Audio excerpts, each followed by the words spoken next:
First question I usually ask, which of these are life jackets? You're saying this one? Who says this one? Hands up. Who says, I'm not going to lift it, but who says this one? Are they both? No, only one is a life jacket, and that's this one. Okay, I'll go back onto this. If you're wearing one of these and you go out and you wade out into the water, at some point the buoyancy of this will lift your feet off the seabed. And at that point, you're no longer rescuing an animal, you're a piece of flotsam floating around the animal, and that's not what we want. So again, that's the reason why we don't wear these necessarily when we're rescuing animals, because these will only lift you off once you inflate it. So we're always sort of got our feet on the seabed. We're in control at that point. Types of life jacket.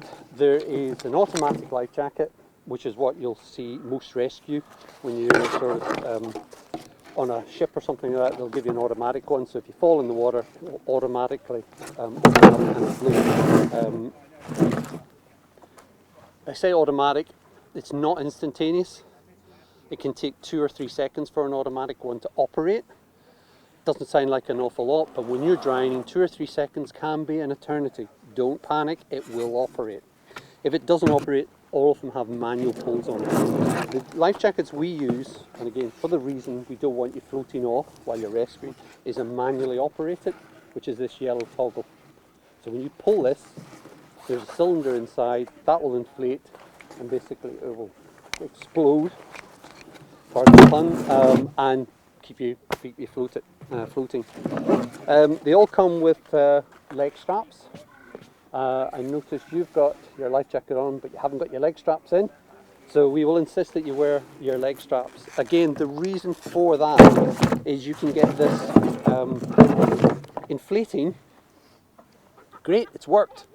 You don't have leg straps on, it suddenly pops off your head. Or if you have your leg straps aren't quite tight enough, it is here and you are here below the water. So it's really important that you get your life jacket nice and comfortable, but you have your leg straps on nice and fixed and secure. Not too tight, because you don't want it, but tight enough that it doesn't slip over your head. You put it on like a waistcoat. Of course, this has been filmed right now, isn't it? Yeah. So you put it on like a waistcoat, so you don't put it over your head, you don't do anything like that. You basically line it up like a waistcoat, put it on, and then you buckle it. We've got, this one's probably even going to be, oh, you might get it. Who had this one? We've got several different buckle types on our different life jackets. You get the gist. You click it, you click, don't make me do this. We click it, we bring down this strap. And you click it in, there's a place to click it on as well. Some of them have got metal clips, so these are great, except if they start getting sand and grit into them, and then they become more difficult to work. The other metal ones are fantastic, they don't get sand and grit into them, but however, it's like a puzzle. Like it's 2 rings, and you've got to try and put them together, they're both the same size, so you might have difficulty with that, but we'll show you how to put those on as well. Like I said, that's the life jackets, so you're going to be wearing those. Everybody will wear a life jacket. We have enough life jackets for all of you to wear. I know some of you already have, but you've got enough life jackets for everyone. Everybody must have a life jacket on when they are near the water, as they will be. So originally the pontoons and the mats were designed in New Zealand. The reason for that is they get a lot of strandings, and sometimes if you're watching the news, they will get, there's various parts of the island that stick out into the water, sandbars, and the animals come along and they get stranded. So they have a lot of strandings going here. So they invented this 40 years ago system of the mats and the pontoons.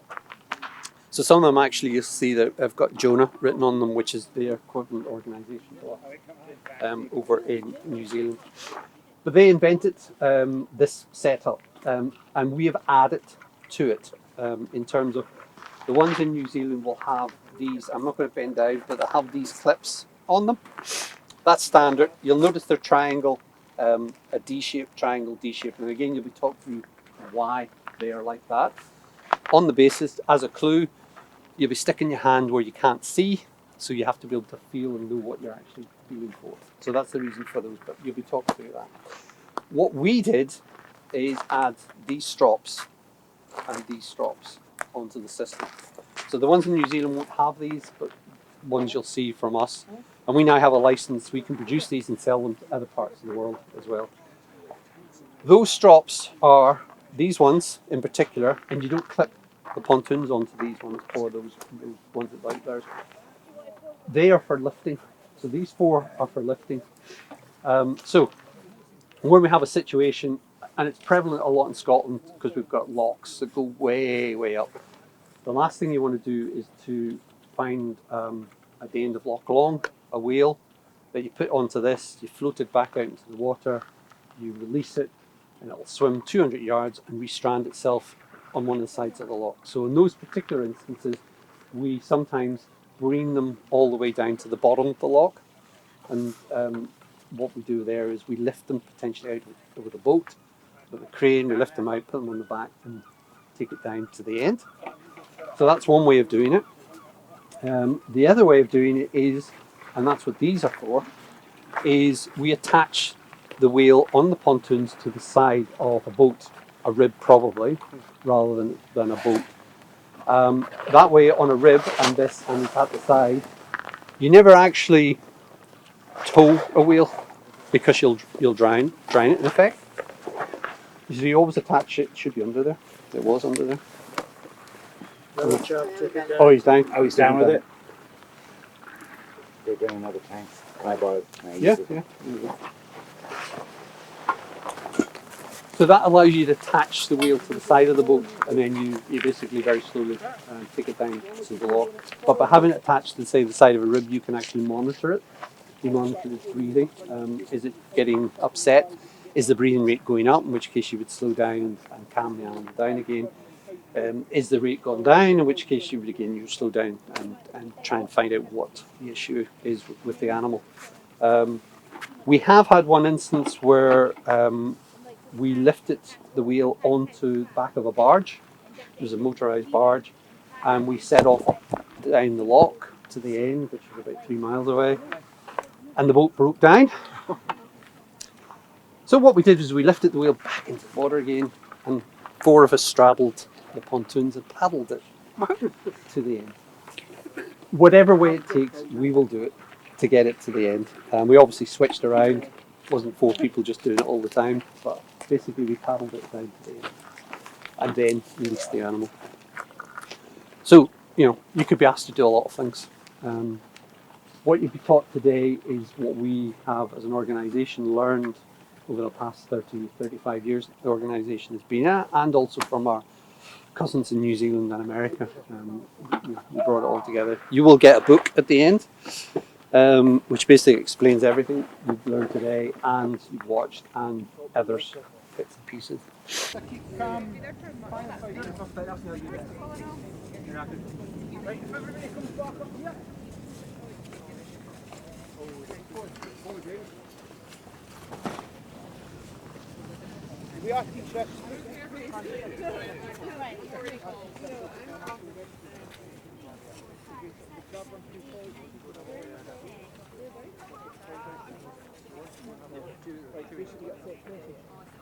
Yes, we're an organisation called the British Divers Marine Life Rescue. We're a charity based in the UK.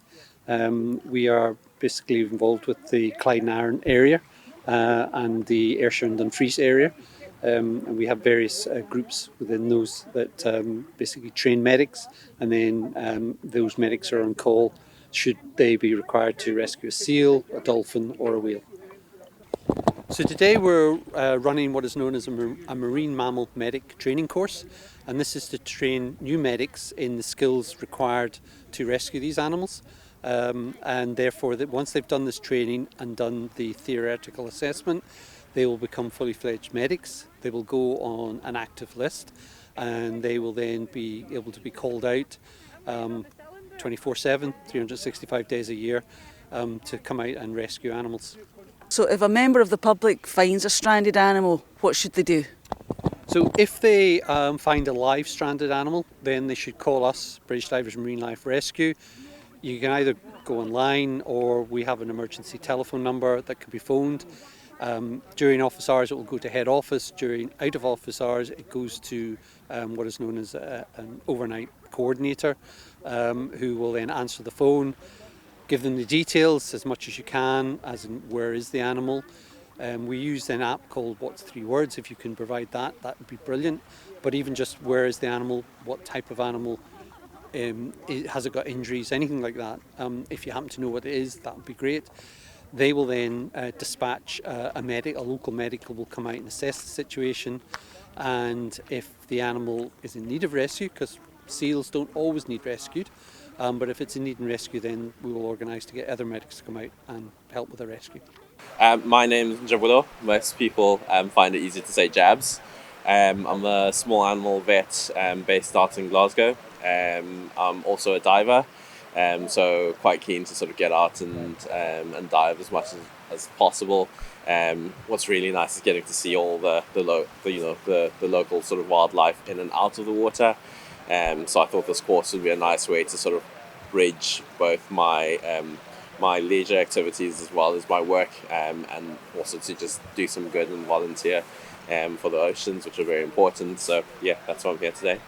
I think probably just thinking about the entire process. So as much as we want to sort of go out and sort of refloat and get them back into the ocean, also to sort of think about, we need to evaluate them and get a general idea of what we're trying to achieve at the end of the day, but also sort of all the safety aspects. So that's going to be thinking about the environmental safety, the safety of the patient, the safety of everyone involved in the rescue as well, and how to just try and bring that together cohesively. Western. Okay, So you're a member of Portland? you arrive on the beach. You arrive at the car park. What's the first thing you do? Call it. Always call it. Okay, so you've called in and you've said, oh, I'm in the car park. So that's fine. What do you go do then? What's the next thing you do? You're gonna make sure you've got kit, life jackets, and wait for other people to arrive. Okay. So that's a really good point. If it's your area and you know there's not going to be a signal when you're phoning in, let the office know. I might not have a signal. You're going to let the office know, listen, I've looked at the what 3 words. It's going to take me an hour to get there, assess it and come back and get a signal. So think about all these things in advance, because if you are 3 hours going to look for the animal and we can't get a hold of you, we're going to then start to send the Coast Guard to get you. And that's only because you don't have a phone signal. So it's really important to make sure that you're communicating well with them. Okay, so got to the car park, we've let them know that we're here. And if you've got kit, life jackets, you need your mask and some sort of glasses for going acetation.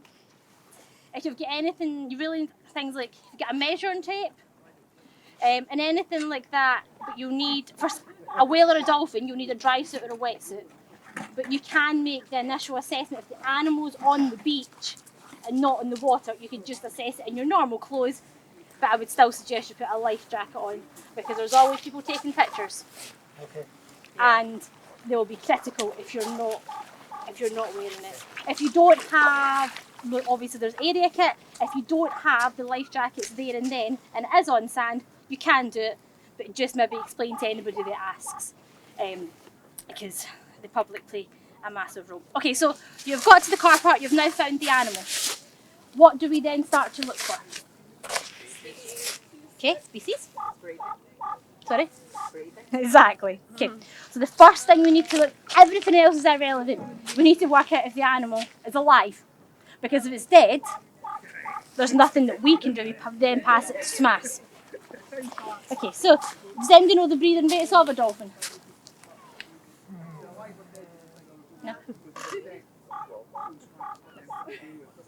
Same as a seal, or? 2 to 5 and 1 minute. Yeah, so depending on how stressed they are, it'll completely vary. You've got a book later on today and it'll give you all the breathing rates. If you don't know off the top of your head, I suggest you take a picture on your phone and then you'll always have it. Because you could be on the beach and going, I don't know if this is stress or like dying or what's happened. If you've got the breathing rates, handy, you'll know. Okay, so we've worked out it's alive. Then what we're going to look for? Injuries. So do animals get injuries when they beach, or do they beach because of injuries? Sometimes. So they got like abrasions and stuff from beaching, so they kind of like shallow injuries from. Yeah. So 99% of animals you see will have some sort of superficial wound. Even if it's slightly deeper, they're going back out to literally saline water. So the chances are it's going to keep it clean. But we'd always have deeper things assessed by vets. So if there's anything that's more than just a couple of abrasions, take pictures, we get it assessed by a vet, and a vet will then make a decision on whether the animal is fit to be refloated or not. Okay, so what if the animals get really bad injuries? What are we then thinking? Are we thinking we're going to refloat it? Do we need advice? Do we want to PTS it? What are we thinking? Always phone for advice. Yeah. So because you're going to be new medics, the office will give you, or the out of hours will give you all the support you need. Don't stand on the beach and wonder, what am I going to do? If you don't know, pick up the phone. There's always somebody with experience that can talk you through literally everything. Best thing to do is get lots and lots of pictures, send them in, and they can make a good judgment. The angles of your pictures are super important. If I stand like this over an animal with a camera, you can't tell the condition properly compared to if you come down and you take it length on, you can actually properly see the body condition. So if you look at your picture and you think that's not a true representation of this animal on the beach, take another picture. There's guides on angles and stuff, but just make sure whatever you're sending in is definitely a true representation of what you're looking at, because that can mean between the animal being put to sleep or being refloated. So just make sure you're detailing what you're seeing as well to the office. Okay, so animals only got superficial wounds from stranding. That's absolutely normal. They're used to being totally weightless. They're now on hard ground. Their skin on land is like tissue paper. You literally do this and it comes off like wet tissue paper, and that's normal for when they're on land, and it will heal. But it's quite horrible to see, isn't it? Like, it's awful when it starts to peel off in your gloves. For that, neoprene gloves on. We don't allow neoprene gloves on the animal, so you always have to have like nitrile gloves on. But if you want to wear your neoprene, you can put your nitriles on top of your neoprenes, so that's all that's touching the animal. Just sort of any abrasions there, we try and keep it to a minimum. Okay, so it's alive. It's only getting minimum superficial injuries from stranding. What else are we looking for? Any sign of like disease or illness? Okay, so definitely we'll come back to that in a minute. Age. Okay, why is age important? In case it's there's a mother somewhere. In case it's maternally dependent, yeah. How can we tell if it's maternally dependent? Sorry? If it's umbilical cord still there. If it's super young, yep, you'll see it underneath, yep, you'll see it's still quite raw. That heals pretty fast, especially in whales and dolphins. Anything else? Size. Some of them might have little hairs on the lip to help them locate the nipple, or am I thinking of the seals now? It's okay. Anything else? There was something about the tongue, wasn't it? It had a special fringe on its tongue. Yeah, that's it. So if you can see in the mouth, you'll see, what do they call it? Is it pilly? Yeah. Yeah. Yeah. You might, yeah. And I don't want to pronounce it wrong to vets. Yeah. My kid volume will write down. Yeah, so if you have a look in their mouth, you can see, because it's used for suckling, and as they stop suckling, basically just absorbs and turns into a proper tongue. So, and neonatal fold's their other one for things that are super young. So the other thing is, what else can we look for to find out maybe if the animal is dependent? It's mum. It's mum, exactly. If this is on the beach, where do you think the mum's going to be? Right out there. I don't know. Anybody else? On the beach. Probably on the beach too. And she might not be here, she might be further down the beach. So you can scan the water, but then if you have something that's maternally dependent, we need eyes on the rest of the beach as well. So you're phoning that in and saying, I've got something that's maternally dependent, I need more eyes on the beach. Okay. So what else are we looking for? We are going to come back to the disease and illness. What else are we looking for? Body condition. Body condition. What does body condition tell us? Nutritional health. So exactly, has it been eaten or has it not? And a lot of the time, it's because of disease and illness. So if we're looking at it and we're saying that it's looking really bad, it's probably because there's something underlying. It could be age related, it could be because it's elderly. Do you know, it could just be the end of life. We do get animals like that, but a lot of the time it's disease and illness. And when they get PM'd, we then find out that information. How do we tell about body condition on cetaceans? Like a ruler or something? There was something about like if it was curved or if it was Whereabouts? straight. Like coverage over the spine. So, yeah, so that's the come straight to the front of the animal. If you've not got a mask on, you need to stay back. So you're going to literally, if you crouch down in front of the animal and you look down, the length of the animal, what are we looking for? Round. Okay, so one at a time, come and have a, just crouch down, have a look and tell me whether you would say this animal was in good condition, moderate condition or poor condition. Don't tell me yet, just keep going.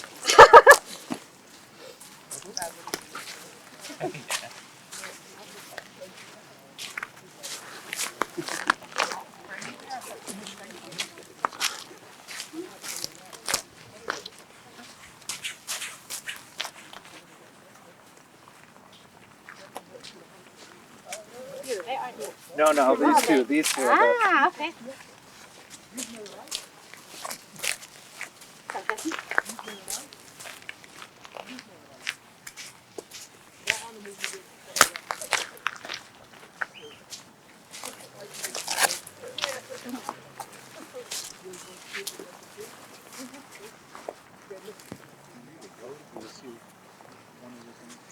Let's start here. Okay. Good condition? Moderate or no moderate or poor? Moderate. Moderate. Moderate. Good. Say moderate. Okay, that's okay. No. So does it look good? Yeah. Does it look good?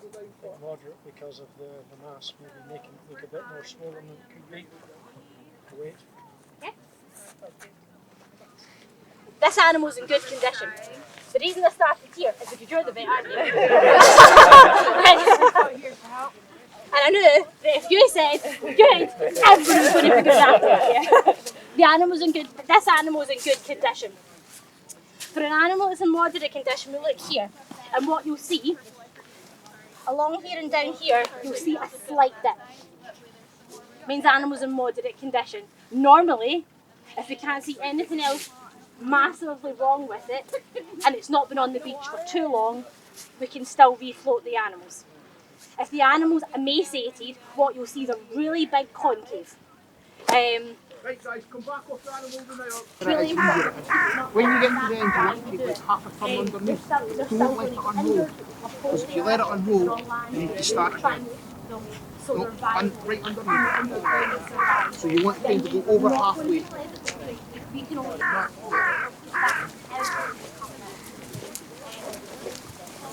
You guys are Whole list of things that we can, we could be here for days listing them all off.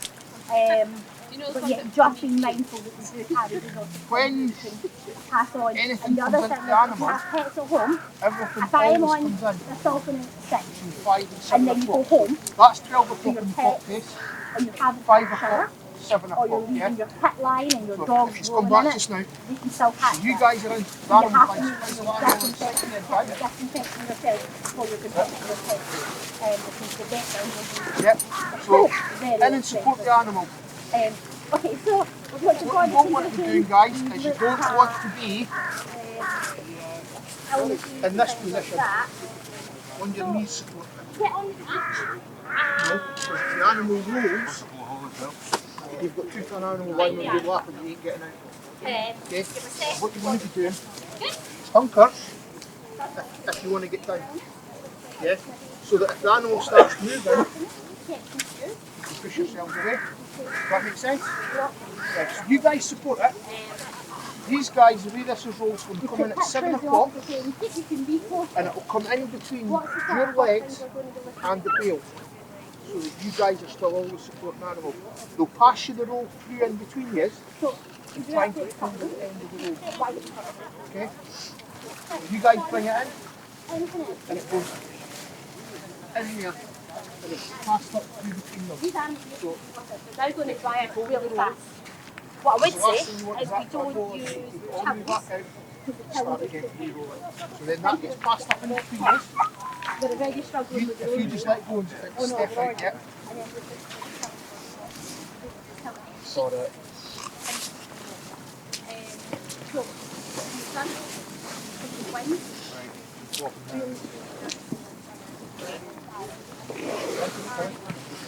You got it. If you just stay as number 4, okay? Right, now what you want to do is the animal moves. So if one of you come in here, to each end hold the roll. Now you want to roll the animal over 45, 50, 60 degrees because you move that line along the centre line of the body of the animal. So you hold it in half, yeah? Right, so you roll the animal over. Again, watching its vector turn. Again, that wouldn't happen with a normal animal. Keep going. About there. Again, if you're in the water, watch for the blowhole going under the water. Yeah. When you put the mat in, don't tuck the back right in under the animal. Because if you look at the shape of the animal, it's shaped like that. So you'll push the mat in and it will go squint. You want to keep the back of the mat out about 3 inches to the bottom of the animal, which is about 20 mm, 30 mm. Yeah, about there. Right, will we look? Listen for sand and everything. Now you want to tuck the mat under as far as you can. Right, so what we're going to do is we're going to put the right hand pontoon on. So 2 people bring me the right hand pontoon, the other 2 people stay with the left hand. Actually come to the animal, and the other 2 people there. You want to go, one of you want to go to the animal with support. We'll do it that way. So, or 2 of you because we only need 2 on them. So we'll go 3 on the animal, each side. Okay, and this comes in the same way. So it comes in at 5 o'clock, yeah? In between the animal and the people. So,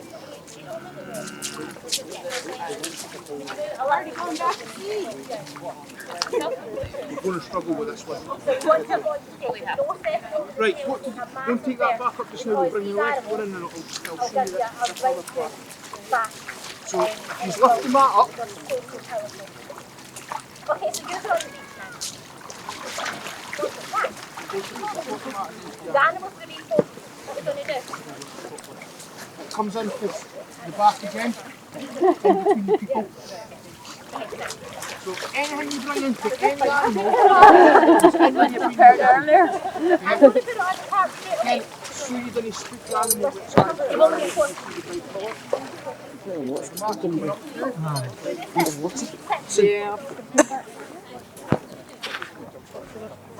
right. Turn it that way. Right, now I need 4 people. Somebody else, come in. Either at the head or you're over at the bottom. Get hold of the top cargo strap. Everybody got it? Top strap. Right now, the way this animal's lying,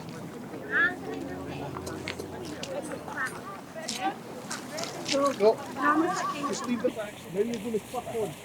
Here we got a bucket. So we probably will have 1 or 2 doing things at a time, 1 on each side, but because of this, that's more pressure it doesn't need to have. At night, Yeah? So you can tuck it round and cut a hole. you might lose your yard and you'll be back. While that's being sorted, are we okay just to Yep. cover the Cover the blowhole, put the water on. Yep, that should. Jelly on eyes. So that's why Let's say you've done the jelly. Okay, perfect. spot on, so everybody knows. So right, we'll bring the other pontoon in now, guys.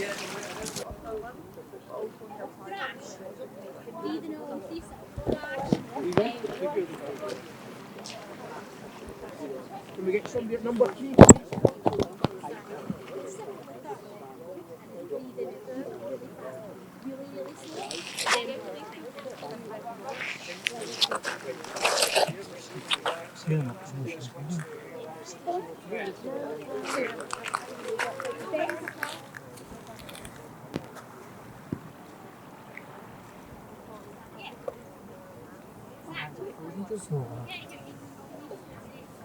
It's terrible. No good gloves.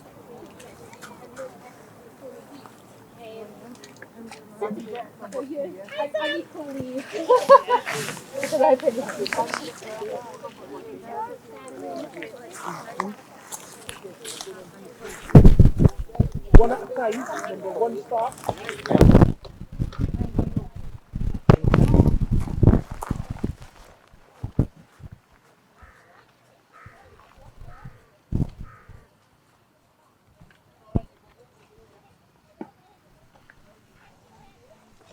Your wife was saying that you get a boat and you take people out on my wife. excursions. What's that your wife? No, which one's claiming to be my wife? Oh no, it's this lady. I thought you were together. No, no, My husband's the one her husband's the one in red. with the black hat. Right, sorry.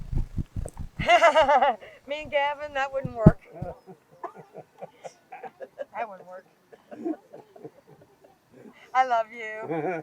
I love you too, Paula. Sorry, yes, carry on. No, it was just obviously Paula was saying that her and her husband Okay, those are all done. Yeah. Huzzah, huzzah. They're based up in Inverkip. Yeah. So they come down here.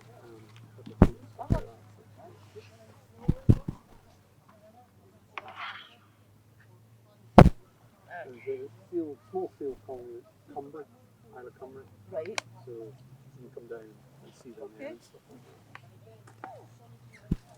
You're in the harbour as well.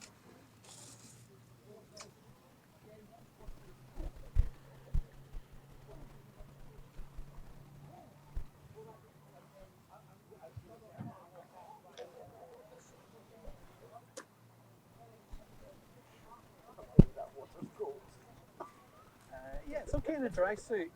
So we encourage people to get dry suits, but obviously there's a cost involved there. Yeah. Wetsuits are fine for a period of time, and then the thing is with what wetsuits based on the fact that you capture the water and you warm that water up, and that keeps you warm. Whereas we're coming in and out of the water, so you get all nice and warm, and then you come out and it drains away, and then you go back and it gets all cold again. So dry suits are better from that point of view. Dolphin stuff with the wild bearers, you know. I don't know how they can do that. Yeah. The ballast bank every morning. That's right. Apparently there's only like 3-4 degrees difference in summer and winter. Yes. Is that right? Yeah. Wow. I mean, the temperature in here will range between 11 and maybe 14 degrees, 13 degrees, between winter and summer type of thing. Right. So there isn't that much of a difference. Whereas on land you can get range from -20 to +40 degrees. So, everyone goes, oh, is it not cold for the animals? Well, if they're used to it 12 degrees, it doesn't change much for them.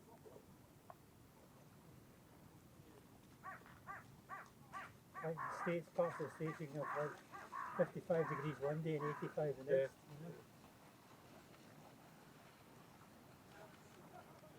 So the issue obviously is the depth of the water. The whale would be more difficult because when you actually release them, you want to get up to that release height at least. The reason for that is when it does release, it will start. It will start banging off the seabed, so you want it far enough out that doesn't happen. Right, okay. They might go out.